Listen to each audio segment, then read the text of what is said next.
So Five Marbles was a craft beer restaurant at Rendezvous Hotel. Well, that's something I didn't see at all in my research on you. Because 5 Marbles at Rendezvous. people don't like to talk too much about their failures, right? No, man. Sometimes failures are things that people should share, because from failures, like you said earlier, lessons. Yeah.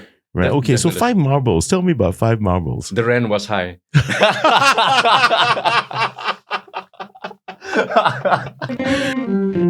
Ooh. Feel free, really, to just say anything you want to say. Yeah, sure. Yeah. I'll be very candid. Yeah. Yeah, be very candid. Yeah, I got nothing to hide. Just sharing my journey. Yeah. And yeah, I hope people will benefit from it. Yeah, which is the main idea, lah. You know, I've spoken to people who've in season 2, people who've done mid-career changes, remarkable mid-career changes, for as a matter of fact. One who was a regional HR director, with her own business, went to become a TCM physician. Wow. Yeah. Right. And because there's this strong belief in that discipline, in that trade, and she traded off a lot, no. And then there's another guy who was in PR, became an academic, a senior lecturer in polytechnics, got pissed with all the stupid politics, and then he's now a locksmith. Wow. Okay. And he's my age. I mean, I'm coming 54, you know, and he took that plunge like last year. Right. So it's pretty remarkable. And he's happy. These people are happy doing what they're doing. Yeah. I have a friend who was one of my major beer suppliers for Alchemy. Uh-huh. And so he gave up his business. Right. Went to Bali. Right. Trained to be a life coach, meditation, was into meditation, sound therapy, everything. Wow. And he shared with me some videos, and I was like, wow, what a major transformation. Exactly. And he's happy. So exactly. I think part of it is that you need to, everyone's looking for happiness, right? In some way or the other. Yeah. You know, funny you should bring that up, because last season also I had the pleasure of having Dr. Geraldine Tan. Jerry was here, and she's from the therapy room. She's a psychologist, yeah, and her business is really popular, really famous. You know, now I can dare say famous. She's on air every Tuesday on Kiss 92 now with Glenn and FD, and they talk therapy every Tuesday, right, in the mornings. So I had her here, and well, my topic was simply this: what's happiness? And what she said was that she got rid of the term happiness. And said, forget it. What is happiness, right? So there must be something that, well, where human beings are concerned, that we have this sense of fulfillment. Yep. Something that completes you, you know? And that made a lot of sense. As a matter of fact, it's been plaguing me ever since, man. It's been more than a year, I think, almost a year, that, you know, it's still resonating in my head. It's about fulfillment. Yeah. And it made me ask myself, am I fulfilled? Do I feel fulfilled? And that spurred me into starting this vertical about, I love my job, because what made you make these changes, man, to do this from something that people go conventionally mainstream to go, yo, you're a lawyer, you're not a lawyer anymore. What the hell's wrong with you? You're an accountant, not an accountant anymore. What the hell's wrong with you?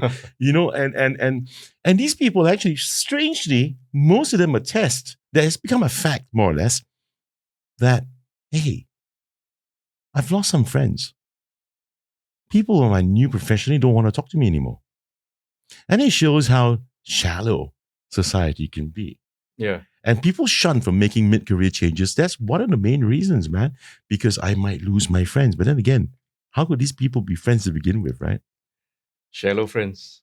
Yeah. Precisely. Entrepreneurship is actually quite a lonely journey, especially if you're just starting out. Right. And you don't have partners. You're doing it on your own. Right. And then you may have colleagues or staff. Right. But there's still a certain barrier. Right. Which I don't really like, because so what I normally do is I always try to make my staff feel that the company, they own part of the company. Oh. So all my staff have a 5% profit share. Wow. Yeah. So this is something that I really want to emphasize. No, wait, hang on. Let me get that one right. Stock options or Profit share. Really, share, yeah. which is better. so you actually. go straight for that. You know, I know Yeah. it's better. That's for sure. I mean, it's not an option, just an option. You gave it to them. Yeah, it's a profit share. So that is after deducting expenses and everything, right? Right. Of course. Yeah. Of course. Yeah. So so you have the benefits without the responsibility. Right. Yeah. Okay, Kai. Since I know you're recording this, and that was a nice little bit of what Isaiah just said. Could you do me a favor, please, Kai? Could you raise his levels, please, on his mic? So I want him to be comfortable and not move in, so at least we can still pick him up. Okay, here he's gonna start. Okay, everybody, welcome to. Whoa, he's really doing this, man. Whoa. Okay. You don't know what's going on. You don't know what's going on yet. Are we on center cam? Oh, no, we're not. Okay.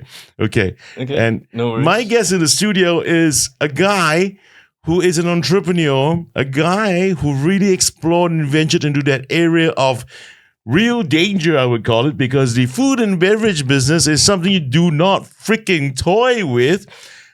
Without any experience at all, he moved right on into that arena. And as in no experience in the food and beverage sector, that is. Okay. And right now, I tell you, it's rare that you see me drink some alcohol, but he brought me some craft beer, man. And my guest in the studio is the head honcho of several outlets. Alchemy is one. The Hidden Story is the next. And he has a rooftop bar called Stratos.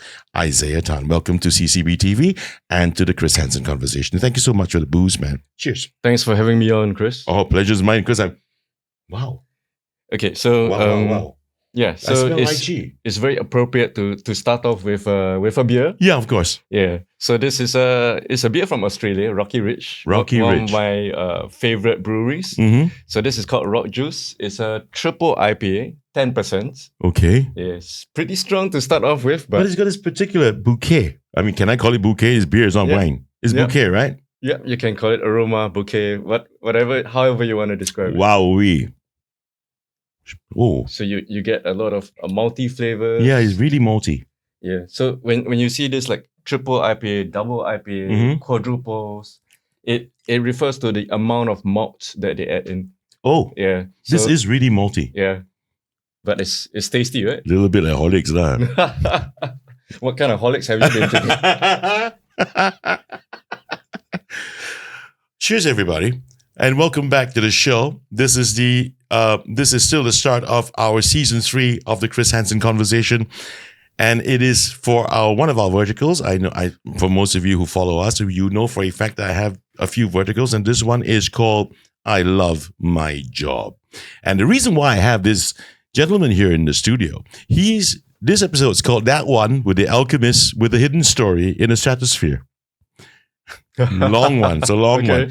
And as I said earlier, he's got these 3 outlets, yeah, and they're called Alchemy, The Hidden Story, and Stratos.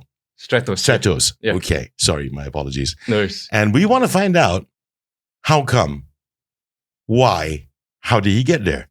And for those of you interested in the F&B sector, and for those of you interested in becoming your own entrepreneur, that's the reason why Isaiah is here to tell you his story. And I'm going to start this way, my friend. Tell everybody in your own words, just who is Isaiah Tan? Okay. That's a question that is not often asked of me. I'm glad. Well, let's see. Okay, never thought that I'd be asked that question. Okay, let me think. Sure, please. I would think that I'm just I am somebody that I'm just trying to make a living. Yeah. Mhm. So I'm also pursuing my passions. So when I'm doing my businesses, when I'm starting up my businesses, it's always about passion. Mhm. I believe that if you're looking to be an entrepreneur, you should always examine your passions. Okay. And when that passion overlaps with something that you can do to make a bit of money, then you should pursue it. Okay. as an entrepreneur. If not, Okay. you can always pursue your passions on the side. But I'm trying to decipher what these passions of yours are. Because when you first started out in your work life journey, you started with a bunch of friends and you started a media company. Now that is really one extreme as opposed to eventually F&B Yeah. and the nightlife business, right? Yeah. So can we try to decipher or help me decipher that one out? Let's talk about how you started in media. Okay. Why that? Okay. So I'm a Ngee Poly Mass Comm graduate. Okay. I did my degree in Queensland University of Can I Technology. stop you there? I'm not trying to be rude, but I'd like to stop you there. When you went to Polytechnic and you went to mass communications, what was there a driving factor getting into media? Yes, I actually wanted to be a writer. Now we're getting Yeah. somewhere. Okay. So I wanted to be a writer, Yeah. but when I took the TV production module, I loved it so much that I told myself, okay, this is going to be my career, and this is going to be my passion and what I pursue. Okay. And you sort of made up your mind at that time. Yes, I did. I loved it. Yeah. You loved it. Yeah. Is that past tense, I loved studying it at the time, and I still do love it. Okay, so one of the issues about pursuing a passion as a business, Right.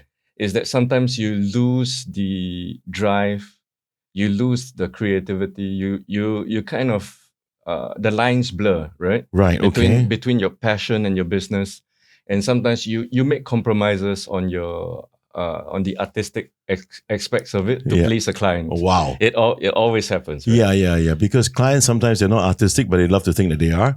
And then you hire somebody who's more creative than you to help you do the job, help you think, conceptualize, and they tell you no, because they have their own corporate governance and blah blah blah, right? Yeah. And it really takes the steam out of you, doesn't it?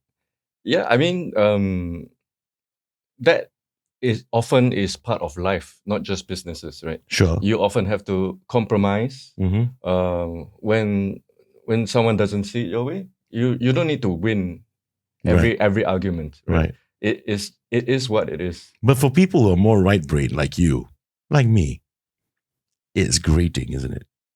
Of course it is. I mean, but let's call a spade, yeah. bro. It's grating. yeah, after some time, you move on. I Yeah. mean, there's no point. You only have a certain amount of energy, Right. that you put into your passions, your hobbies, your business, other things you pursue in life.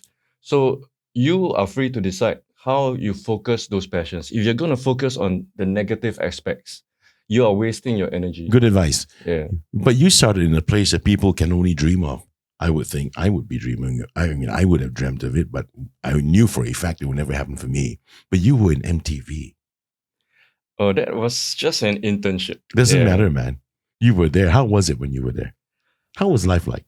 MTV Asia, that time, it was a dream come true to internship there. Yeah, you would think so. Yeah. Yeah. So got a chance to direct a VJ segment. Wow. Learned plenty of things. Mhm. But it was a short stint. Yeah. Yeah. I think the most important career experiences of my life was I've only had 3 jobs actually. Okay. Yeah. So I started out in show organization. Wow. That's cool too, man. Yeah, I was managing the media there. Wow. In fact, I was just sharing this story with a friend the other day. So, like, I came in 1998 at a time when I had the skills to create the website. I created the show website from scratch on my own. Wow. And I actually set up emails, registered the domain. Right. And it was very interesting. A certain percentage of them were still using typewriters. So for a young guy like you, a new entrant into the working life, you must have been in your early 20s. Yes, I was. Right, yeah. And then you set this up for this big historical, with a great legacy business called Shaw. Yeah, no, just the web aspect No, of sure, it it. doesn't Yeah. matter, man. But you got them going into the future, right? You got them you got a website going for them and all that. I mean, at that time in 1998, it was a big deal. Yes, it was, and I'm great. I'm always grateful for the opportunity, Yeah, and it helped me grow, and it opened the way for me to work in dot coms after that. yeah. But there So was a dot com bust around yes, that time. yes. So I worked for two different dot coms, Mm, and the last dot com was a dot com where I was supposed to travel the world right. and film places of interest and stream Wow. them online. Shit. And Wow. The Nas Daily started happening early, right? You could have been. yeah, Yeah. Then what so happened? it was full of promise, and then the dot com bust happened, as you said. Ah, So I was so discouraged because I didn't even get to travel. We had just completed filming Singapore, and we were planning, and then it happened. right. So I applied for one or two jobs after that. Then I told myself, okay, let me start up something and let me be responsible for my own livelihood. So I started Visualise Media. Yeah. So that was in 2001. Is it still around today? It is still around today. Yeah. Okay. Are you still It's- running the show there? Yes, I am. Yeah. Okay. So I wanted to produce corporate videos. Mhm. So that was what we specialize in. Right. That is what we specialize in. So so yeah. Careful with the tenses. now. No, I'm saying that because we are not as active as we were back then. Right. Yeah. And why is So- that so? That's because I got caught up with the 3 bars. You see, Yeah. you just brought me forward in my content right towards the end of the program, actually. And since we're there, so I might as well just talk about that. And I was just wondering, actually, with Visualize Media, Yeah. which I know is still active. I do my research. At the same time, I just wanted to find out whether or not you're still the driver behind that. And there's also your 3 outlets. So how do you manage, man? Oh yeah, I get really tired. It's 2023 was extremely tiring for me. Hmm. I never thought that I would uh, have 3 bars to manage. Right. So how it came about? Okay, let me rewind a bit. Yeah. So Yeah, we have to. Yeah. Let me tell you about how Alchemy first started. Right. Before we go to that, Okay, let's go back a little bit, Can? sure. This entrepreneurial streak of yours, you started Visualize Media and you wanted to take charge of your own life. Did you recognize at that time that there was this entrepreneurial streak in you for enterprise? Did you recognize you had something in you? Or was it because it was, I'm sick of all this .com thing went, tits up and really bust my bubble. I want to be in control of my future. And therefore, you didn't know whether you could or couldn't as an entrepreneur, whether you could handle it or not. Or did you really feel confident that you could helm something you can call your own? Okay, that's a good question. So normally I have a very can-do attitude. Okay. Yeah, I am a problem solver. So whenever things happen, I always look for a solution. Okay. So I was out of a job. The solution to me at the time was to start up something, and I know that I have the skill set, I have the passion, and everything was in place for me to start up a company doing corporate videos. Okay. So, but did you recognize that that's a trait you have? Or did you have to go search for it? I'm asking you to do a little bit more yeah. soul searching, I know. Sure. I would say I know that I had the traits Okay. to make it happen. How did those traits come about, man? Do you think you were born with them? Or was it because of upbringing? Parents actually were really encouraging you, to really take matters into your own hands and run things. There are people like that, right? But mostly I recognize people like those, right, come from families that are all entrepreneurs, mom, dad, and they don't mind their kids doing that. So they teach them a few things. Then there are those who have parents who discourage them from doing so. How about you? For me, I only, I think I was quite a late bloomer in life. Okay. Yeah. So it was only really after army, Mm. in mass comm, when I got to do more practical, hands-on projects, that I knew I had a knack for that. Right. So it's because of education and doing a project you discovered that you actually have something in you. Okay, so that is the skill set. Right. But if you're talking about the Business side. business Yeah. traits, Yeah. I feel that mass comm did equip me with better presentation skills. Okay. Yeah. So, but uh, I was a really quiet kid back then. So, yeah, I mean, I'm normally behind the camera as well. So Okay. it's not very often that I'm put in front of the camera.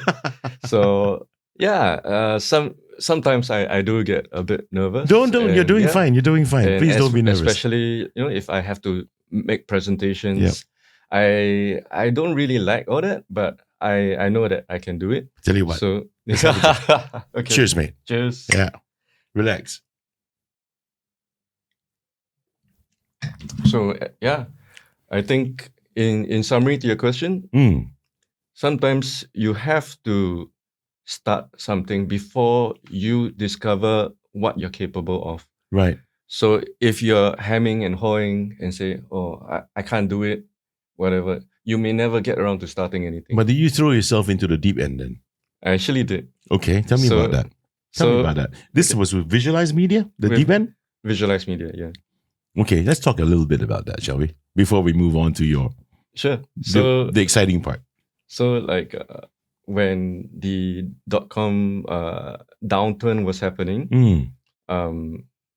our boss, .com boss, was hiring out our video department team to Okay. film golf tournaments and unrelated stuff to try to make some money. Right. Yeah, and so when the .com crash happened, I was deliberating and I just decided to give the marketing person from Performance Motors Okay. a call, Okay. and I said, "Hey, I'm starting up a business, Mm-hmm. and if you need any help covering events, do let me know." And she was very nice. She said, "Oh, the timing is just right. We have BMW advanced driver training happening in Pasir Gudang Right. in Johor, and we need someone to film it." So I scrambled, went to buy a camera. Wow.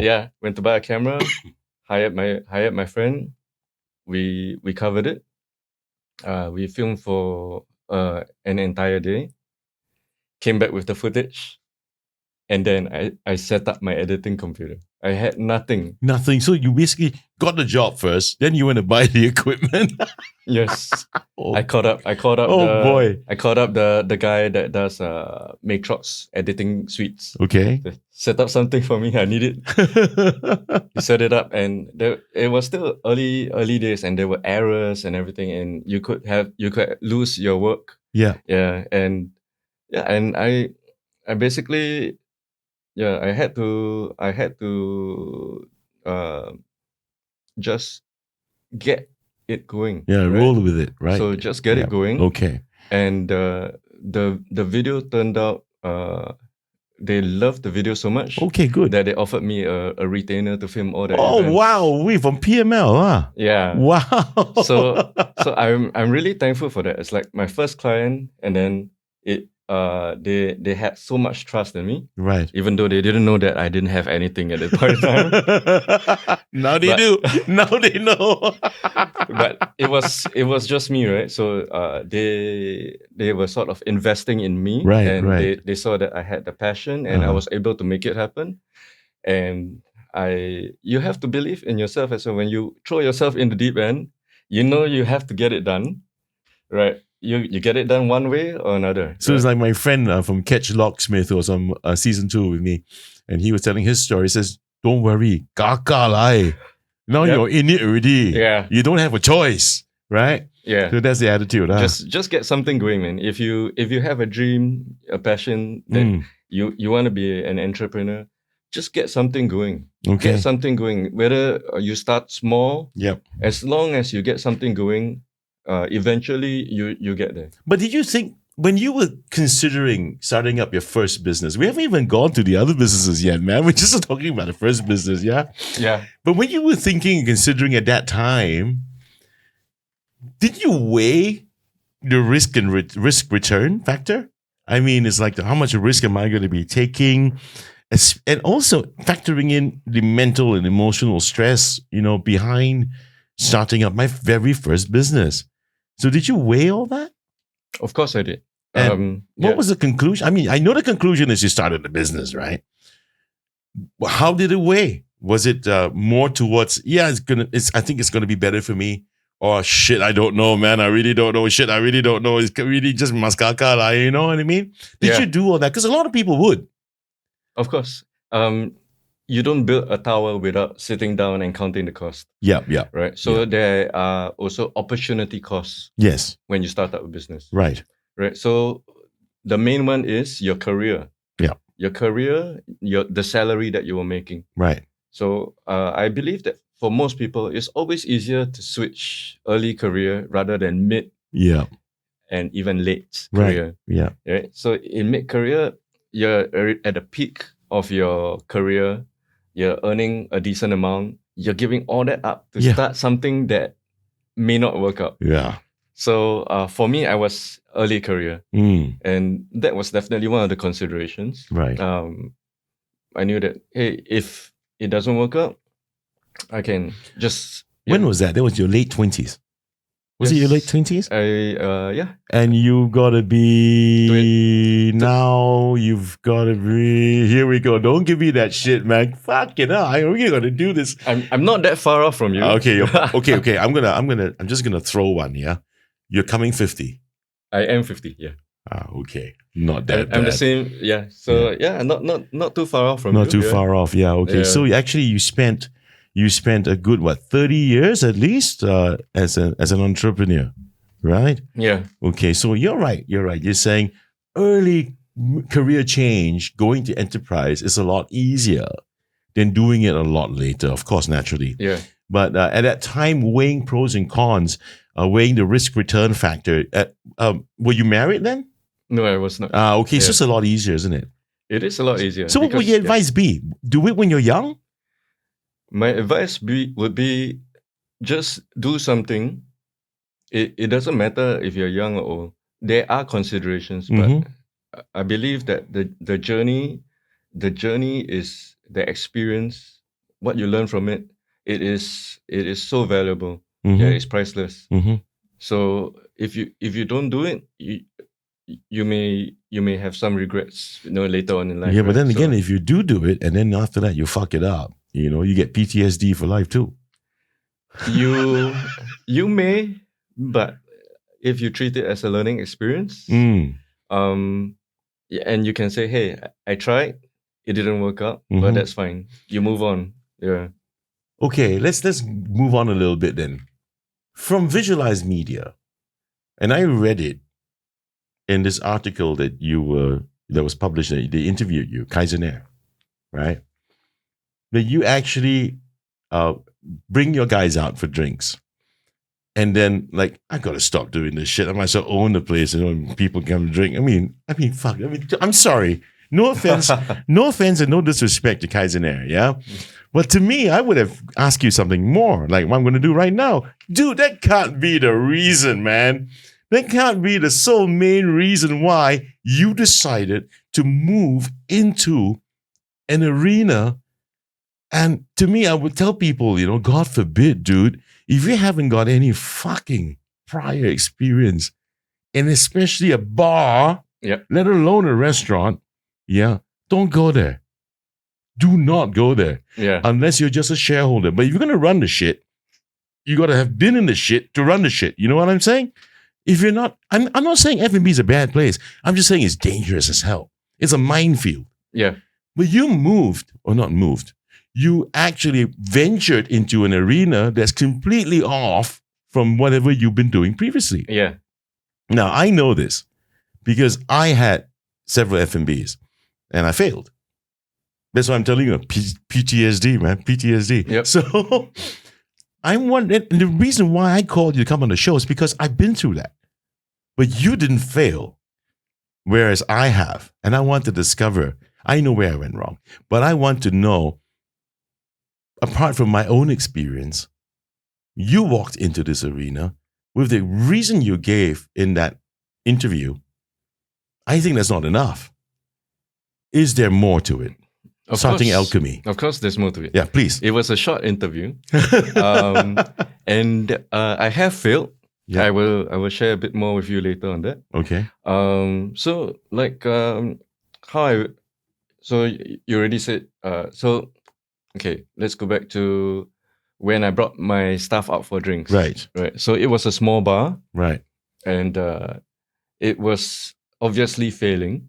So to take over a failing business in that same location is a recipe for disaster. Yeah, of course. Yeah. Absolutely. But I changed the recipe when I took over it. So I spoke to the owner. This owner is a Sun Microsystems engineer. Okay. Yeah, he was just working upstairs, and Right. he was very happy to let it go like a hot potato, right? Right. So I took over for nothing. Zero. Really? Yeah. He was reaching the end of his lease. He would have had to reinstate, and it would have cost him a few $1,000s. To reinstate, yeah. Yeah. Yeah. And so it wasn't going well, and he was just happy to pass it on to someone. Mm-hmm. And I was like, okay, now I have the bar. I signed the new lease. The rent was relatively low. Mm-hmm. And I saw potential in the place because there was a lot of alfresco area. Mm-hmm. So I jumped in. I talked to the manager and said, do you want to stay on? And he stayed on with me for about five years. Wow. Yeah. That's pretty after long. Yeah. Yeah. So obviously there is a risk, but at that point in time, I really wanted people to experience craft beers, and there really weren't any craft beer places in Singapore at that time. So Paulana Brahal? Brauhaus, it wouldn't consider them a craft beer. They're a brewery. Okay. So it's different from craft And beer. they have what, 2-3 types of beer? Right. Yes. So they do, I wanted people to experience a whole range of beers Okay. from all over the world Okay. in one place. Okay. All right. So yeah, so that was the concept of alchemy. Yeah. And alchemy is the process of transmuting metals to gold, right? So it is a process, just like entrepreneurship. So you have to keep experimenting, and you keep experimenting until you actually find gold, or you find the process that Gets you to that goal. the goal. And then it is a process. It's not instant. You got to work at it. Right. Yeah. So that's why I called it alchemy. It's a process. Everything's a process. Yeah. Did the craft beer idea work? Yes. I think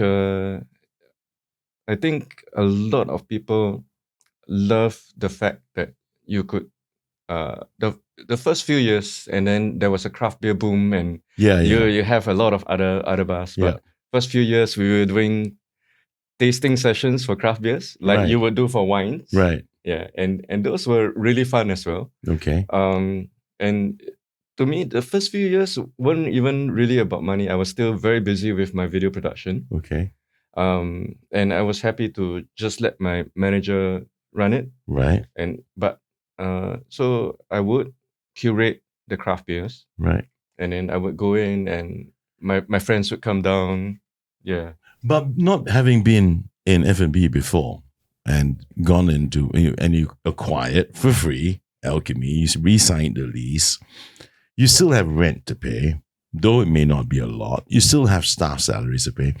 Then, didn't you have to have realized that you must take into consideration if there was food being served, your COF, which is cost of food. Yeah, and then you got to consider cost of goods. right? Which includes salaries, right? Yeah. And if you're not so focused and left it to your manager, you still have to worry about the liabilities that you've got to pay as an entrepreneur, isn't it? I mean, you've got that one on Visualise Media sorted because it's been around. Yeah. You know what to expect. You know what to do. The experience is there. This one's a completely butt naked new baby.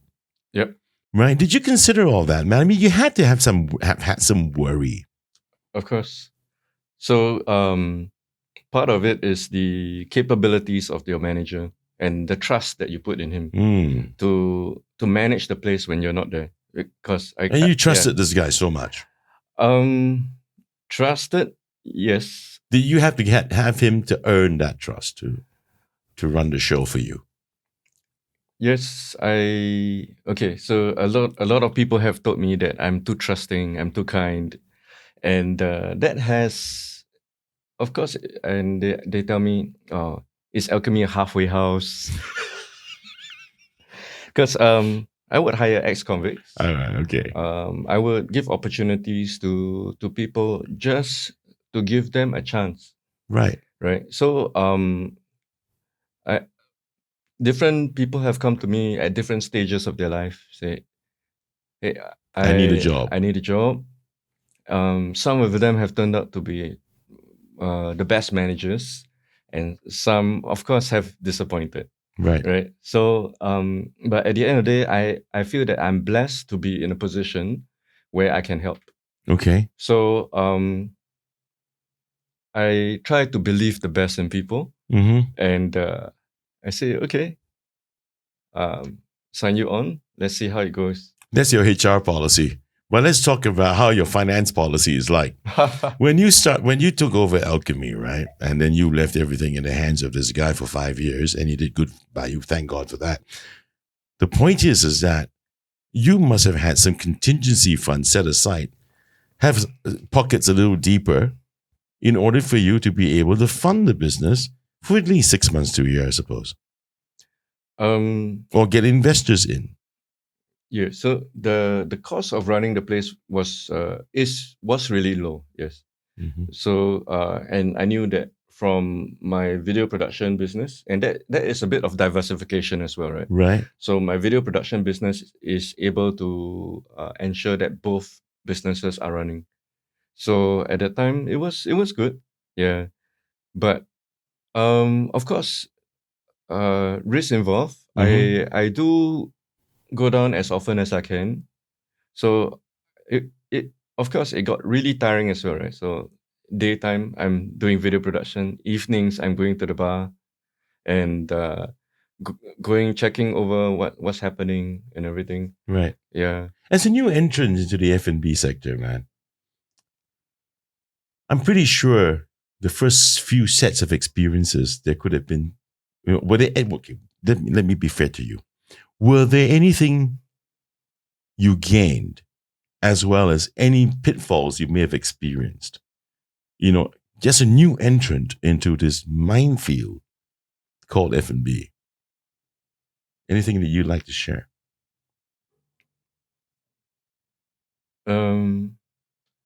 Okay, so I've always been, the admin work. I've never been great at admin work and accounts and everything.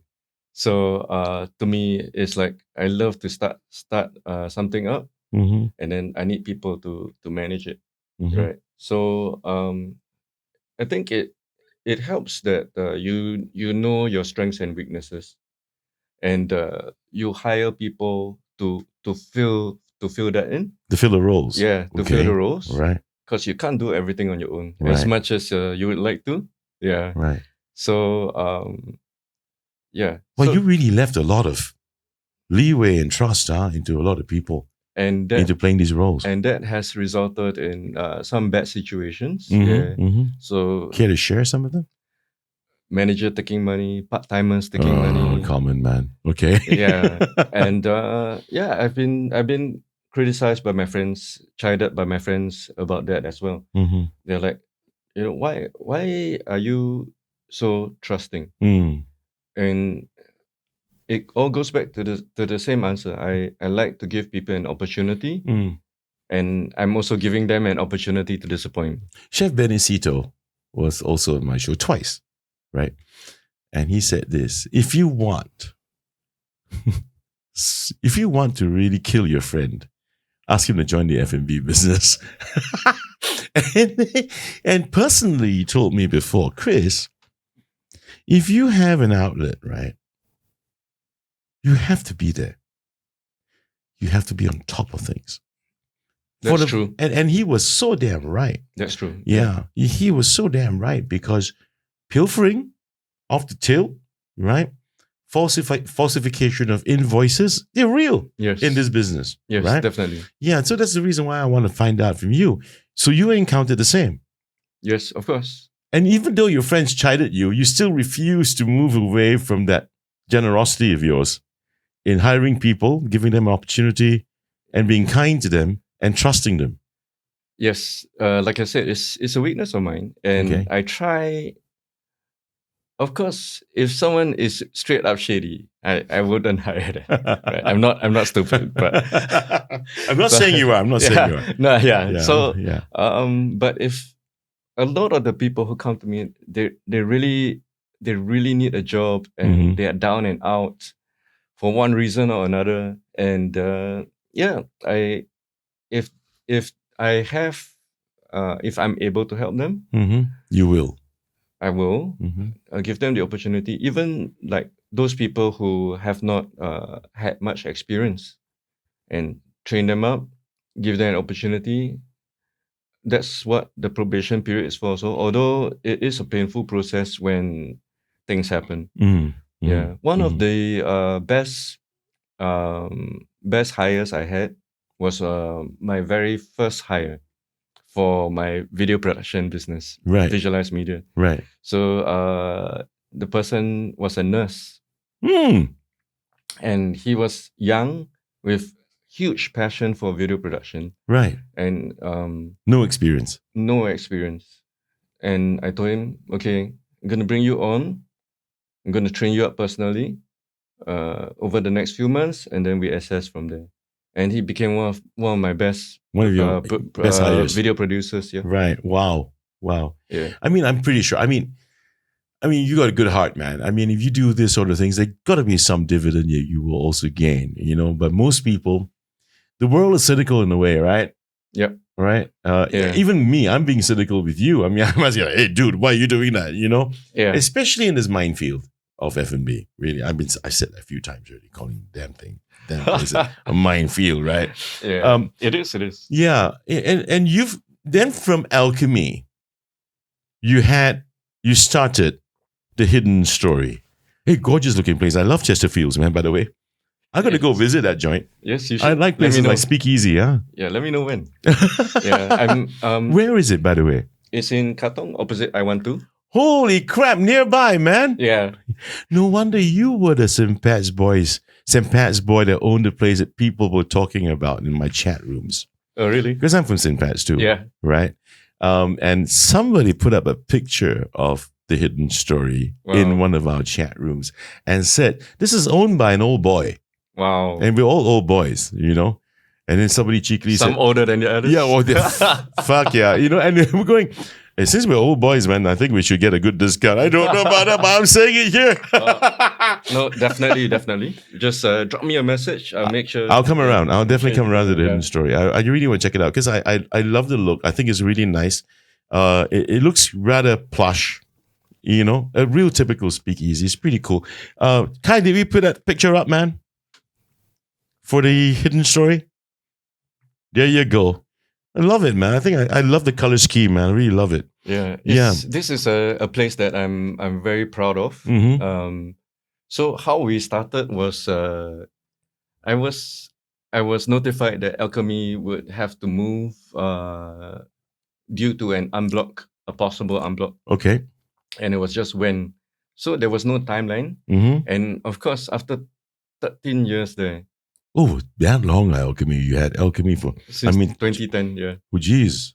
So after 13 years there, I was really demoralized because I loved the space and what it represented. Sorry, Where is Alchemy? Where was or where is? Oh, where was? Okay, where was it? We were at Magazine Road. Magazine Road. So Magazine Road is opposite Robertson Quay and Clarke Quay. Right. Near the old Mohammed Sultan. Yes, quite near. Yeah. So 13 years there. So okay, so you're saying was, as in last year, no more, or just recent?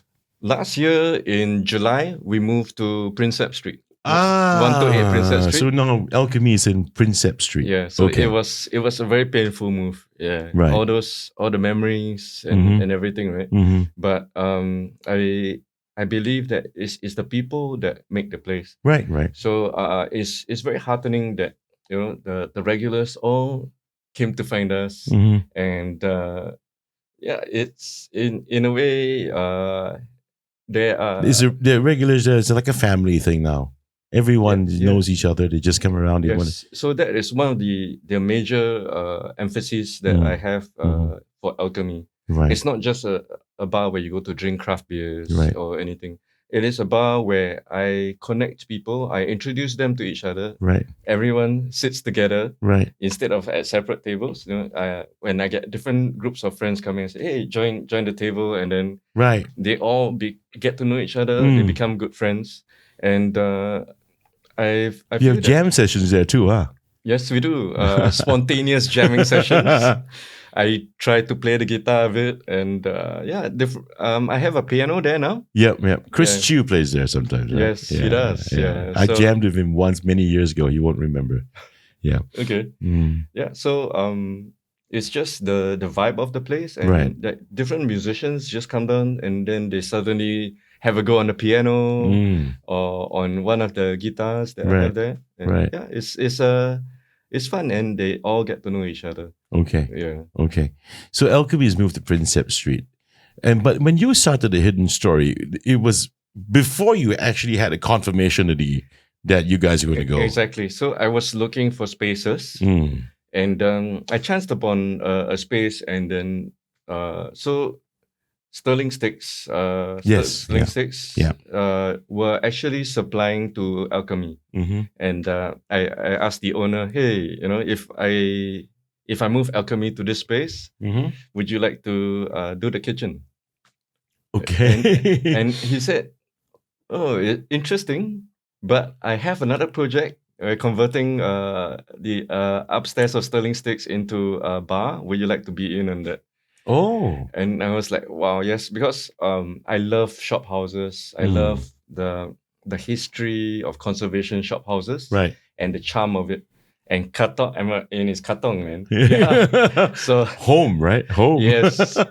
And I jumped at it. I was, I'm very grateful for the opportunity. Yeah, and the place turned out beautifully. I had a vision for the place with my partners that we wanted it to be to represent the architecture, the feel, the charm, over charm. Right. So when you should have seen the place before that, it was just a few tables and but there were on the ceiling there were 4 Tiffany lamps. Right, the old Tiffany lamps. Antique Tiffany lamps. No idea how old they were. So I said, okay, we're keeping that. I bought in a few newer ones to match. Right. Chesterfield sofas. Every table is an antique table. I sourced and bought out all the antique tables on Facebook and Carousel, and it was a label of love. I can see that look on your face, man. Yes. So it's a lot of my friends love the vibe, the feel of the place as well. So yeah. So Hidden Story started, and how did the business go when you guys embarked? Being a hidden bar, it was difficult. You don't say. Yeah. So it's been about 1.5 years. That only been this short period of time so far, huh? Only 1.5 years. Okay. But I feel that so I can't be there all the time. Okay. So we depend very heavily on the manager to entertain the guests and to service them, right? Okay. So manager is very important there. So business has been up and down, but I'm very thankful that we have a very good organic reach. Mm-hmm. So like I always ask the guests, hey, how do you find out about us? Mm-hmm. Right? Mm-hmm. And then they say, oh, my friend told me I must come and discover this place. And word of mouth is the strongest testimony. Sure. Yeah. Now that you've brought that up, you got to have a good manager, especially for speakeasy, right? People get to know you well, get to know the guy, like the guy. It's all about rapport, isn't it? Yes. But just swing back a little bit to Visualise Media. When you got the job, from the very first one from PML, from this very nice lady working there, and she gave you the opportunity, and then you got a retainer, right? It was also because there was a certain amount of rapport relationship, right? So is it true to say that in any form of enterprise, that is a very key critical factor, your relationship with people? Of course.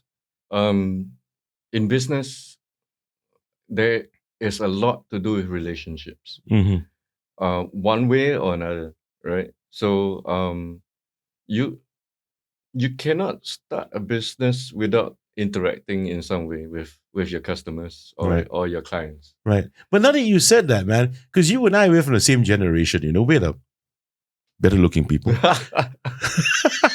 the more resilient ones. And, compared to the young today, your young customers, man, you talk to them and they go, what the fuck are you talking to me, man? Can you just WhatsApp me or something? Why? You're fucking talking to me, man. Shit. Yeah. I'll tell you something funny, man. Now that I'm talking about that, right? I just got back a couple of days ago from a very short flight from KL. And even in Malaysia, this is a phenomenon. Because there was a young couple in their early 30s, standing in queue to go to the counter to get your boarding passes, right? Yeah. And this lady, an older lady up front, was in the front of the queue, and she walked back to ask, because the counter wasn't open, nobody was there. And she asked him, like, do you know what time these people are supposed to be open?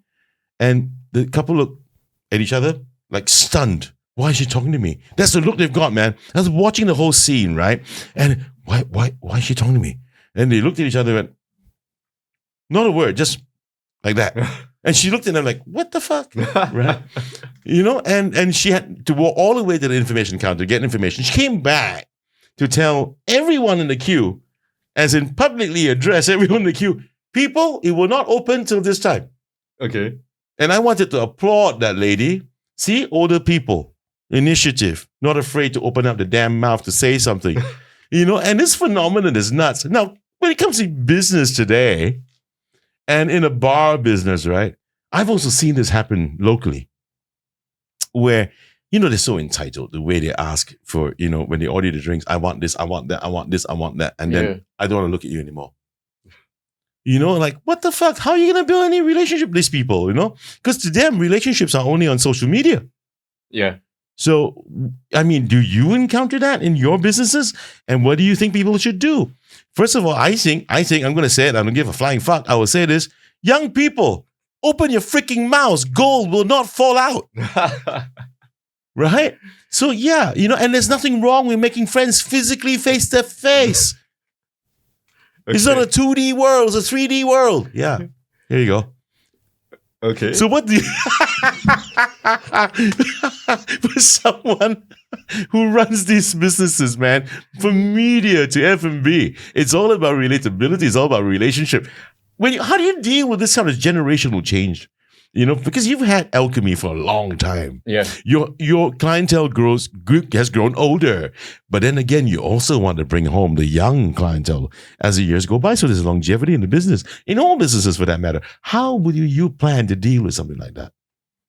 Okay. So I think it's not so much of an age thing, but if you have introverts, they're gonna be that way anyway, right? Gosh, mate, we're talking about a whole generation of introverts. Can't be what? Okay.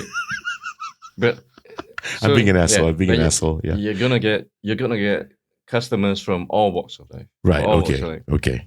Some just want to be left alone, Right. and some want to interact. Right.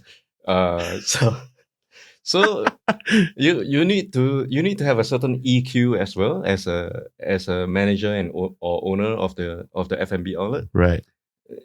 If they don't want to get involved, they don't You want don't to want to chat. communicate? Sure, place them in the corner table. Close the door. Okay. Let them have their space. Yeah. So the solution is put these fuckers in a corner. Well, if it makes them happy, you know. I'm going to put you in another spot. I'm going to put you into another spot now.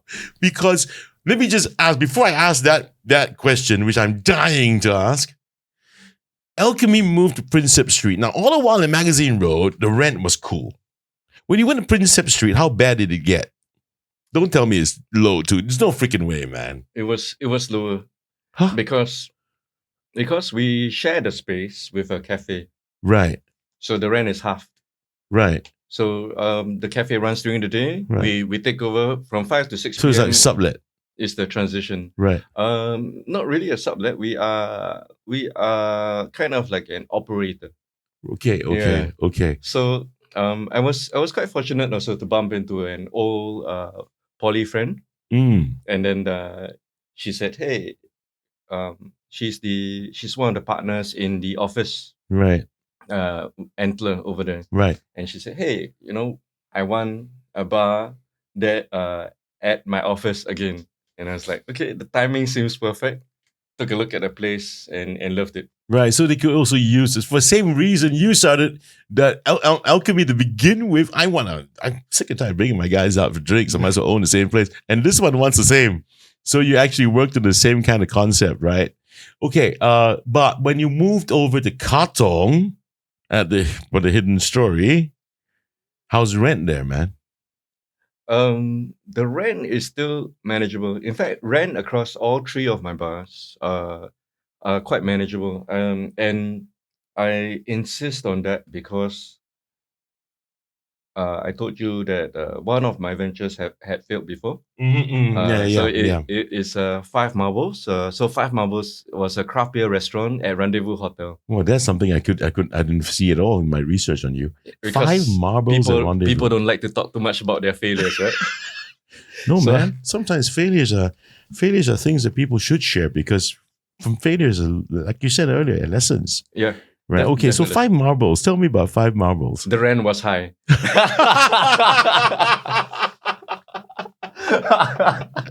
I was about to ask, the reason why I went there, man, because I wanted to hear something like that. Why? Because I'm of the opinion, and I'm not alone in this. I'm of the opinion, right? This country is run by landlords, man. Right? I mean, we take a look at the cost of living. In general, we look at cost of things, inflation in Singapore. I mean, in my mind, I just can't help but come to the conclusion that is because of greedy landlords. And they want to raise rent. And then if you do better, they raise even more when it's time for your Yes. renewals. And sometimes I have this picture of Shylock looking people in my head. You know what I mean? I know. Yeah, they want a pound of flesh, Yeah. And do you agree that for most retail outlets, doesn't matter what F&B otherwise, yeah, it's because of rent that businesses fail here in Singapore? I agree. It's one of the major factors for me as well, because the rents are going up for Hidden Story. The rent is going up for Hidden Story, and Alchemy, it should be going up in a few months as well. Oh dear. Yeah. Oh dear. So all these, it's part of it. So that is one of the factors that is out of our control, right? So we put a lot of money into the renovations, starting up, marketing, get people to come and say you only have 2 years to make it all back. So that is, yeah. It's, Well, when you said the word it's beyond our control, I wonder, no, bro. Is it really? Thank you so very much, man. Let me get the Horlicks. Yeah, Horlicks is good for you. this is more like a fruit juice. Okay, this is not the one. Okay, this is not the. So this is the a fruit different juice. one. Let me. Yes. What is this one, man? This is also Rocky Ridge. It's also Rocky Ridge. Candy So Carl. it's called Candy Carl. Sounds like a porn star's name. Sorry, Rocky Ridge. What kind of porn have you been watching? I don't know, man, but I mean, it's like a porn star name, man. Come on, like Candy Carl. That's true. Yeah. So it has quite a few different fruits in it. Cheers. Yeah, cheers, brother. Let's try the porn star. Wow. Very freaking different, man. Gorgeous. I like this one. I like the It's porn one of star. my favorites. Okay. I like the porn star, man. All right. I'll give you his number later. So rent, man, rent is killing everything. You said earlier, it's beyond our control. I mean, is it really? I mean, are we really all beholden, held at gunpoint by these people? It really depends. So if you're starting up an F&B Mm, or any other business for Yeah, that matter, yeah. that requires a physical location that Yeah. you rent, mm, I would say do your sums, don't overcommit, right. and if you can look at how extending the your lease as much as you can. Say you can sign on certain terms such as a 3+3, Right. right? So 3 years plus 3 years, and you can work certain conditions into it, which not a lot of people would tell you as well, especially if the property agent is working for the landlord, Right. right? So you can work in a certain clause that says rent to not increase more than 10%. So counter offer, Upon renewal. negotiate the agreement. Yeah. So if you sign a 3+3, right? Mhm, At the end of the first 3 years, mhm, if you have that clause, Mhm. right, the landlord can't increase it by more than 10%. Yeah, yeah. For example, Yeah, but a lot Yeah. of people don't do that nowadays. it's up to you to try to negotiate. What I hear and, anyway. and hunt for it. Yeah, Okay, so rental definitely a very big factor in business. it's huge, man. Yeah. Pandemic, lockdown. Man, it gotta have sucked for you, man. That must have sucked for you big time. What do you guys do? Okay. At that point in time, thankfully, I only had Alchemy. Mm-hmm. So yeah, I was totally demoralized because that was my main source of income, Mm-hmm. and Main source of income. What happened to Visualise Media, man? I mean, even during the pandemic, we weren't allowed to do video production, right? So only pandemic related video production, like educational videos and stuff like that. okay, yeah, So everything was locked down, shut down, right, and so I was still paying rent, right, and I was still paying salaries for my 2 full-timers, right. and so They're digging into your pockets then to pay. yeah, it was horrific. Yeah. Mm, Most business owners would have just let the staff go, right? right, Yeah, but I didn't. I told them, okay, let's see what we can do. right. So we tried to do deliveries, but wasn't able to gain much traction. Okay. And then I started subscribe years. Mm-hmm. Subscribe beers. Yeah, Subscribe beers. Beers. Wow, how creative could that be, man? Okay. so I was also looking at how badly affected the suppliers were, okay. and our local breweries as well. So I wanted to do something that would help us all. Okay. So subscribers is beer subscription package. Okay. Sort of figured that one out. Very intelligent. So what happened? Well, how does this work? You subscribe for beer and you deliver the beer. Yes, every month we send out the package to you, Right. and it's a curated package. Right. Every month is different, but at the beginning we tried to do more local beers, Mm-hmm, mm-hmm. and then later on we diversified to international beers. So did it work for you? Did it help you pivot the business, man? Subscribe beers. Any subscription package is very difficult because manage, I yeah. believe consumers Mhm. these days they want control. They want a lot of control. It's like, and some of them are very particular about the beers. Like, oh, I don't like stouts, or I don't like IPAs. Right. And so it would be very difficult to customize the packages in a Right. certain sense. Right.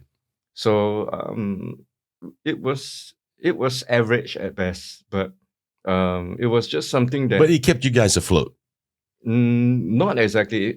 It kept us going to a certain extent. Well, basically, things could have been worse Yeah. if you didn't do that. Yeah. So I Right. was quite demoralized, but I told myself, hey, get up, do something. Yeah. Just do something. Better than not doing anything. Yeah. So subscribe beers, does it still exist today after the pandemic? No, there was no longer a need for it after everything opened up. So I decided to close it down. Right. Wow. Have you heard of this establishment called the Elephant Room? That sounds familiar. Okay. This is owned and run by this guy named Yugnes. And when the pandemic started, right, and he just only opened up. Wow. Just, man, in Chinatown. Yeah, but you know what he did? He pivoted so quick. He turned the whole place around into a sort of a distillery, I think. It's all booze from India, Okay. right? And he started to curate the booze, yeah, and gotten into, well, he was on my previous podcast show, Wow. and I had a few F&B people on that show, and one of them happened to be well, now I think she's taken over, the heir apparent to the Bombay New Woodlands Indian restaurant, chain. And they got to know each other on my show, and then they started doing work together. So she came up with the idea of how you can do DIY dosai, and he had his business. And so people who ordered, booze from him or vice versa, dosai, DIY dosai from that business, it will come packaged with each other's products. It's great synergy. Yeah. So it was quite interesting, man. You know how things started to work out for people. So just wanted to share that with you because it's something I've learned how people do this. But now that the pandemic is come and gone, doesn't mean it won't happen again. Are you in shape to face again head on some bullshit like that? Have you made contingency plans, having gone through something like that before in recent times only?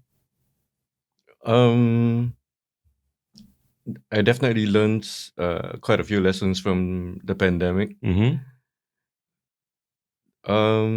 Yeah, I mean, I will restart subscribers if and when needed.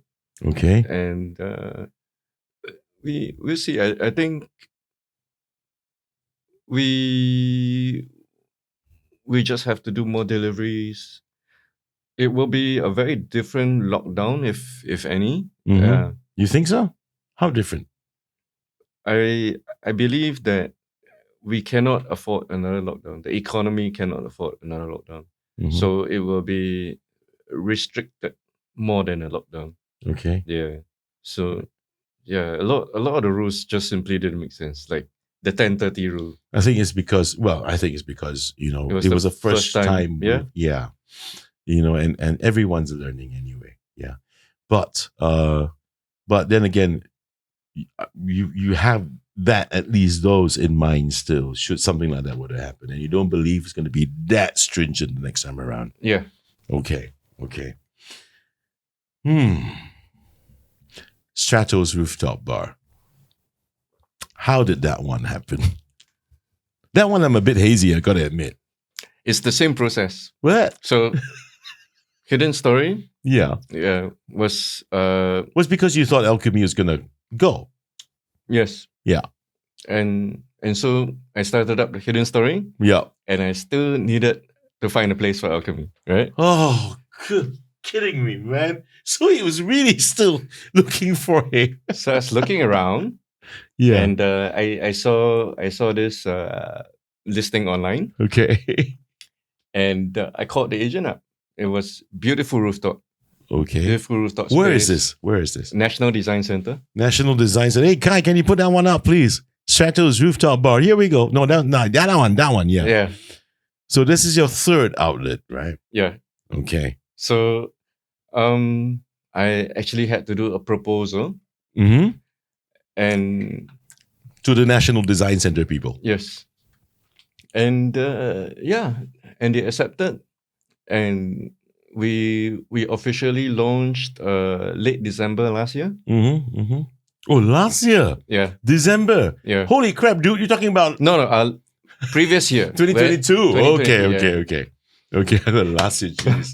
Okay. Yeah. So Mhm. so started it up, and then like Alchemy was still there. So, so you ended up with 3 bars, thinking that it was going to be 1. Yeah. And then I wouldn't say you got saddled with 3. Are you happy with having 3 bars instead of just 1? I mean, it's an experience that I wouldn't recommend anyone. It's very tiring, and I find myself very ineffective, right? Yeah. I there's no way I could handle all 3 bars, so I needed my partners to help out more at the other bars, and I needed my managers to step up, and I had to look big picture. I will go down, do my problem solving, oversee the operations when needed, and just try to keep on top of it all, man. It is quite crazy. It is crazy, man. I mean, I'm just surprised that you don't have much eye bags like me. Good grief. Now that you've got 3 successful bars going, the accidental bar owner, multiple bar owners, The yeah, accidental, the accidental yeah. one, yeah. Now that you got 3, would you count yourself ranked among in a company of, let's say, for example, and he's going to come on my show pretty soon, Danny Lung, Timber Plus, these guys, No, not formerly no, Dennis Fu, boss of Europa. no, not at all. No. My bars are small bars, and it's it isn't. I would say it isn't one brand across multiple venues, right? Right. Yeah. So they're small bars. You It's just say the 3 different bars, 3 different concepts, but it's all this guy Isaiah Tan. Duh. It doesn't have to be a yeah, group. You know what I mean? yeah, no, but I have partners in the other bars. Right. Alchemy is the only one that is completely mine. So No it's partnership for Alchemy. no, You're on your own. yeah, Oh I am. boy, dude. Jeez. My Yeah. goodness. So like I said earlier on, I find myself very very overwhelmed and very ineffective. So I told myself, okay, what do I need to do? I need to concentrate and be effective at one place first, right? Yeah. So and so I'm normally at Alchemy, Yeah. and then especially with the move last year to Princep, Right. it was and getting things back up and running. Right. So there was a lot of work to do. But Visualise Media. How? Okay, so Visualize Media. At our peak, we have four. I had four staff working for me, and then yeah. So same thing happened. The the manager was doing something funny on the side, affecting the business directly. So I had to shut it down. So you Yeah. shut down Visualise Media. I shut down the office. The office, okay. Yeah. But the business is still there. Business is still there. And you guys are still working on projects. Yeah, we're still working on projects. Right. I work with my trusted freelancers Okay. on certain projects. Okay. Yeah. Well, And don't you find focus an issue then? I'm going back to the first few questions we asked at the beginning of the show. so for video production, no. Video production and photography, it's project based, Okay. and it normally wraps up within a few days. Okay. Yeah. So it was not difficult for me. So basically, Yeah. you can find that there's a good ability for you to be able to manage and organize your time Yeah. for all your businesses. So I'm more of I discover that I'm more of a project based person. So yeah, I'm able to perform at my best when I know that there's a the definite start and end. timeline, Yeah. everything, right? So Yeah. like when the bar is in operation, constantly running, I need my managers, my partners to step up and help me in the other aspects of it. Okay. Yeah. To end off the show, we've been talking for close to an hour and a half, man. What any more bars are you're planning to open? Accidentally or otherwise. Okay. So one of the uh, aspects that I've been thinking about is what. Okay. Okay. Let me rephrase that. Sure. Um, I don't think I will be opening up anything else soon.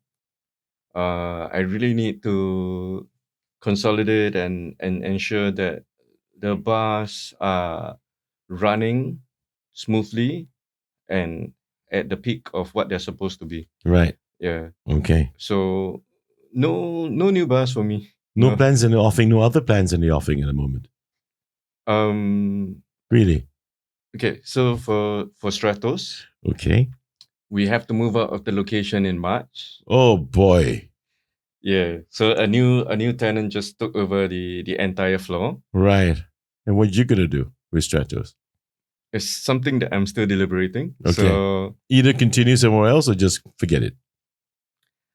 probably shut it down for now. Okay. And yeah, it's really painful because it is a beautiful spot.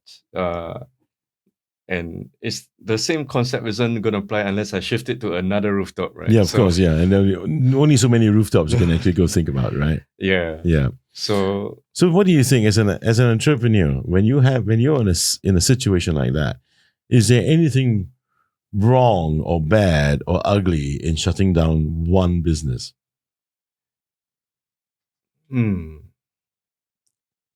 there is nothing Is it bad business? Is it considered bad business? bad business. There's nothing ugly about it, I feel. Business can shut down due to many different factors. I mean, there are a lot of people Yeah. out there that are never run a business before, never owned a business before. That's why I ask. You know? Yeah. I mean, obviously, it would be painful for the business owner. Yeah. Yeah. It is, after all, a baby that you conceived, you started, and of course you want it to be extremely successful. Yeah. But doesn't happen for every business. Yep. So you have to be prepared for that. Okay. Yeah. And don't be discouraged. Business is business. It even if it fails, it does not necessarily reflect directly on you. Right. Yeah. Okay, I've got just this last few simple questions to ask. Any regrets?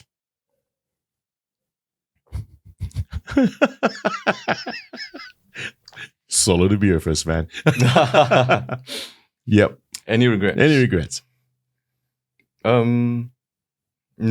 I mean, if you ask if I would have done things a bit differently, Yep. maybe. Okay. But no regrets. I mean, You would still have gotten into this business. yes. It's okay. So of all these businesses, man, which one do you love the most? Alchemy. Yeah, without a doubt. Alchemy is although it isn't my first business, it's my first bar, first F&B, and the connections that I've made, the people the customers who become friends, the journey, the learning experience. Alchemy has been a wealth of that. Great. And can you easily say that as an entrepreneur, you love your job? Of course. You do? I do. Thank you very much, Isaiah, for being here with me and spending the hour and a half plus with me, and also for the beers, man. There's still this one we haven't opened up yet. We'll open up off camera. You're welcome. Thank you for the time. No. Thank you for the time, and thank you also for being, as candid as possible. I'm sorry for all the. I don't think my questions were difficult. Not at all. They were just different. They made me search my heart. I'm glad for that, and also thank you for this. I don't know whether you guys could see this, but I got a little gift from Isaiah, and it's this stock certificate, man. It's already been redeemed. I'm not going to make any money from this, and it's a real kind of old one, man. 1969. 1969, Spartans Industries Incorporated. Just to show, business, guys, business. This is what business is all about. having a share in something. And if you are looking for a job and you can't find a job and you want to try F&B, he's a very generous man down here. You can always give Isaiah a call.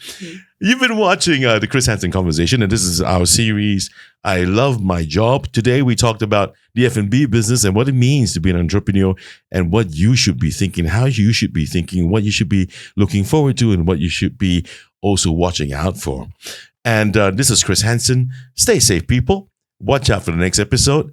Until the next time, make sure you just, subscribe to the channel, CCB TV Podcasts. At the same time, hit that notification bell. I'll see you guys again soon. Bye-bye.